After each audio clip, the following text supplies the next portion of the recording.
Welcome to Let Me Fix This. Enjoy the video. In this video, I will explain how to turn off your Nissan Kicks. First, make sure your vehicle is completely in park. Then, simply press the engine start/stop button one time. This action will power down the engine. Always confirm that all accessories like the radio or lights are off to avoid draining your car's 12-volt battery. It's a straightforward process, taking only a few seconds. Your Nissan Kicks relies on the intelligent key fob for operation.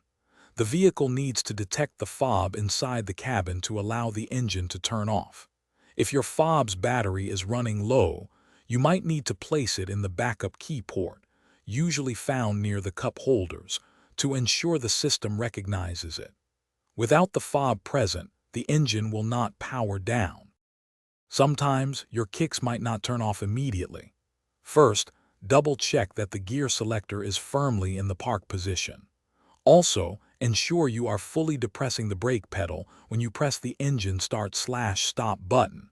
If the problem persists after checking these 2 points, there might be a minor system glitch or a more significant issue requiring a service check.